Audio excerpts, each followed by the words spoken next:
तो जो उद्रेक होता त्या संदर्भात सन्मान्य साहेबांशी सगळी सविस्तर चर्चा झाली आणि महत्त्वाचा विषय होता त्याच्यापेक्षा जास्त विषय होता तो होता आमच्या जयचा. हो की साहेबांना ते मिटकरी फिटकरी सारख्या फालतू माणसासाठी साहेबांकडे वेळ नाही आहे. तो छोटा माणूस आहे, त्याची अवकात पण नाही. साहेबांचा विषय होता फक्त आमच्या जय ह्या आमच्या लेकराबद्दल.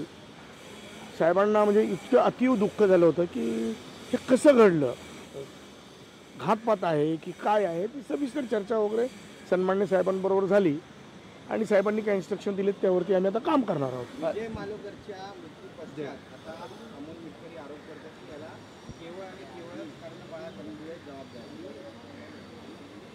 मी काय म्हणालो की त्या फालतू माणसाबद्दल बोलणे आणि चर्चा करणे एवढा वेळ नाही आहे. त्याला काय बरळायचं बोलून दे. ज्याच्या तोंडालाच मुळव्याध झालं आहे, आम्ही हे कालपासून बोलतो आहे, त्याच्याबद्दल काय चर्चा करायची. तो फालतू माणूस आहे. आता विषय आमचा असा होता की आमचा जय जो आहे त्याचं सांत्वन त्याच्या घरच्यांचं सांत्वन करण्यासाठी सन्माननीय अमित साहेब आता तिथे अकोल्यात पोचलेच आहेत, तुम्हाला माहीतच असेल, किंवा आता एक 2-4-5 मिनिटामध्ये पोचतील. बरं, विषय असा आहे की आम्ही तिथे जाऊन ते संतावन वगैरे करणं. मी पण आता निघतो आहे. आज मला साहेबांनी बोलवलं म्हणून मला जाता नाही आलं आणि मला तिथे जाऊन मला माझी स्वतःची बेल पण करून घ्यायची, म्हणजे जामीन करून घ्यायचा आहे, जेणेकरून आता FIR आहे तर आहे ना, माझ्यावरती गुन्हा दाखल झाला आहे. तर जर गुन्हा दाखल झाला आहे तर कायद्याच्या चौकटीपासून मला कायद्यापुढे जाऊन शरण होणंच आहे. 13 जणांवर गुन्हा दाखल झाला, 2 जणांना ताब्यात घेतलं. नाही, 3 जणांना ताब्यात घेतलं. तिघांचाही बेल झाला काल. आज 3 आणि 8 11 होतील. हां, आणि आम्ही दोघे असे 13. तर आज 8 जण ऑलरेडी हजर झालेले तिथे पोलिसांसमोर शरण गेलेत आणि त्यांचं पण आजमध्ये किंवा उद्या सकाळपर्यंत जामीन होईल. नाही नाही नाही, माननीय कोर्टाच्या जी गाईडलाईन्स आहे आणि संविधानिक तत्वानुसार मला पहिलं पोलीस स्टेशनला जायला लागेल, मला तिथे हजर व्हायला लागेल, मग पोलीस मला कोर्टमध्ये घेऊन जातील.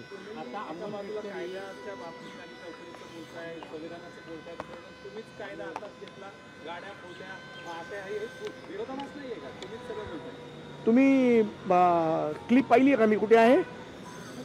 तुम्ही म्हणालात म्हणून.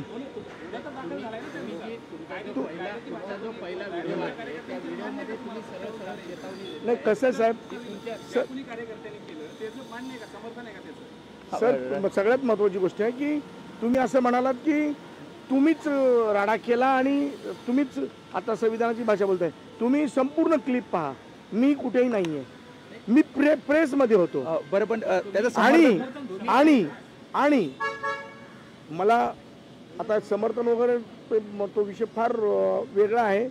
आमच्या जो आघात झाला आहे आमच्या परिवारावरती, महाराष्ट्र नवनिर्माण सेना परिवारावरती जो आघात झाला आहे, आम्ही त्यातून आम्हाला सावरून देत ना, आम्ही त्यातून बाहेर निघायच्या याच्यात आहोत. कारण आमची जी हानी झाली आहे, जो मोठा खड्डा पडला आमच्यासाठी, तो आम्हाला भरून काढायचा. हो, असं नाही. ठीक आहे, तो फालतू माणूस काही बोलतो. नाही, पण हे योग्य होतं योग्य नाही असं काय बोलले? काय म्हणजे तुमचं म्हणणं काय आणि राजसाहेबांचं म्हणणं काय की हे जे होतं? नाही नाही नाही नाही नाही शी हल्ला बिल्ला हा हल्ला थोडी होता. हो,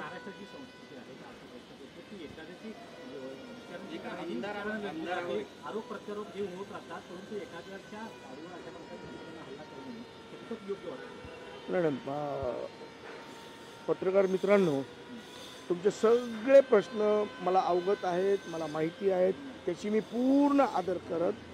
तुम्ही म्हणालात की त्यांच्या गाडीवरती हल्ला करणं ही महाराष्ट्राची संस्कृती नाही आहे.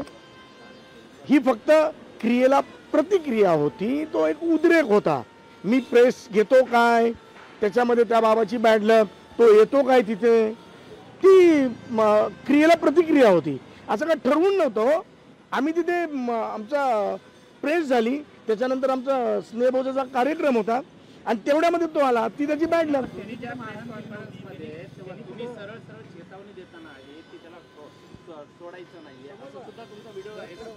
हो, अहो मग माझ्यावर गुन्हा कशामुळे झालाय दाखल? असं काय करताय तुम्ही? माझ्यावर गुन्हा दाखल होण्याचं कारण काय मला सांगा तुम्ही. मी मारायला नाहीये. अहो साहेब ऐका ना,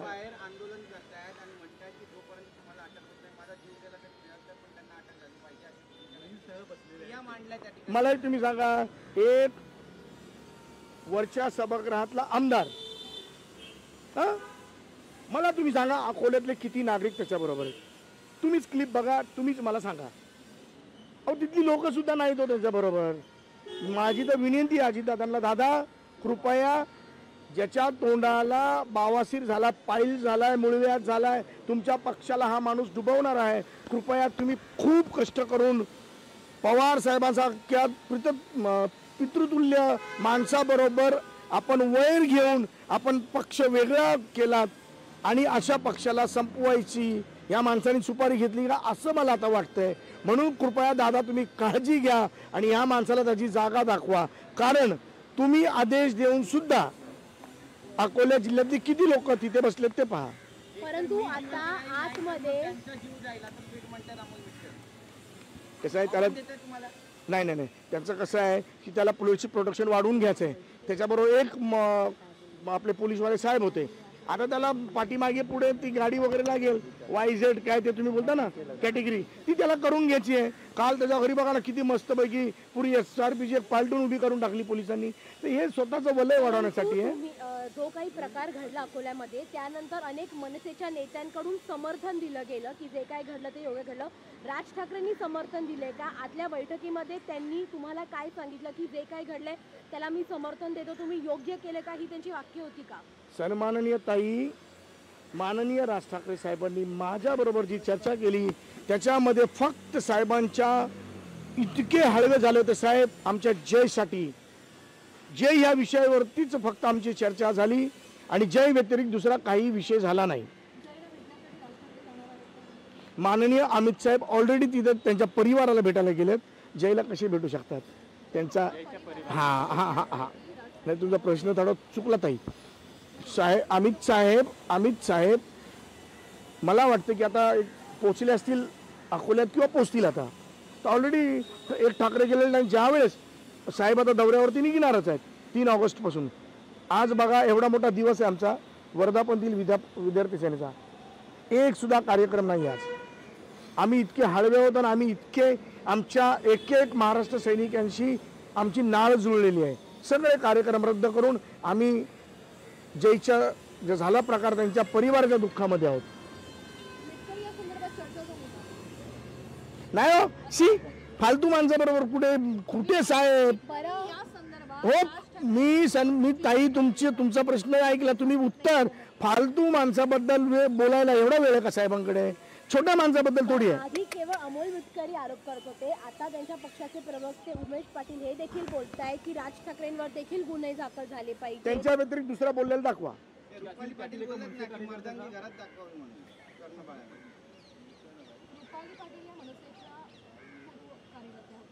आता घरात मर्दानगी दाखवा म्हणजे मला कळलं नाही. म्हणजे काय स्टेटमेंट आहे या सगळ्या. त्याचा अर्थ काय? तुम्ही केलेल्या प्रश्नाचा अर्थ तुम्ही मला सांगा, मग मी उत्तर देतो. घरात मर्दानगी दाखवा म्हणजे त्यांनी म्हटलं असं की काय विषय म्हणजे काय? याचं मिनिंग कळलं का? काय याचं अर्थ तरी सांगा. त्या प्रश्नाचं काय कसं उत्तर देणार? घरात मर्दानगी दाखवा म्हणजे काय? माझ्या भगिनी इथे उभ्या तर मी काही बोलायचं तुम्हाला वाटतं का? नाही असं उकसवू नका. मी सुशिक्षित आहे, एज्युकेटेड आहे, व्यापारी आहे असं नाही. त्या कार्यकर्ता नाही, तो आमचा जिल्हाध्यक्ष तिथला. येस. आता बघा ते दोघेही त्या जिल्ह्याचे बरोबर आहे. इलेक्शनच्या अगोदर माननीय राज ठाकरे साहेबांनी मोदीजींना पाठिंबा दिला होता, त्यावेळेस सोबत काम केलं ना. हो तर असेल एखादा फोटो, त्यात काय एवढं? त्या जिल्ह्याच्या लोकांचे एकत्र फोटो असतातच ना एका जिल्ह्याचे. पण माझी चाकण कोणी रुपाली पाटील चाकणकर नाही, आपली कोण नाही, आपली कोणी नाही. आमचा साधा एकच मुद्दा आहे, आने वाले को वेलकम, जाने वाले को गुड बाय. लक्षात पण ठेवत नाही कोण कुठली. पुन्हा सांगतो, मनसे सोडलेला गुड बाय, पुन्हा वार्ता पण नाही. कोण ती? ते सोडून द्या आणि घरात मर्दानगी दाखवा.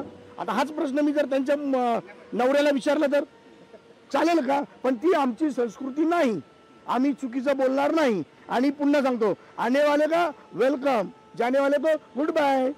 पण तुम्ही अमोल मिटकरींवर एवढा बोलला, सुषमा अंधारेंनी ते राज ठाकरेंवरती बरीचशी त्यावेळी तुम्ही का बोलला नाही? आता मला सांगा ना, त्या महिला आहेत ना हो, त्या महिला भगिनी आहेत ना हो, मी बोलावं ते योग्य वाटेल का तुम्हाला एका महिला भगिनीबद्दल?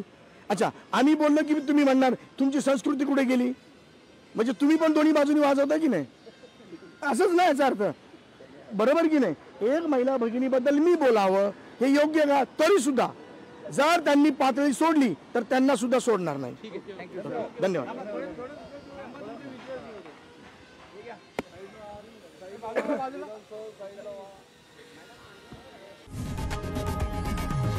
लोकशाही मराठी ऐका, पहा, जागरूक रहा.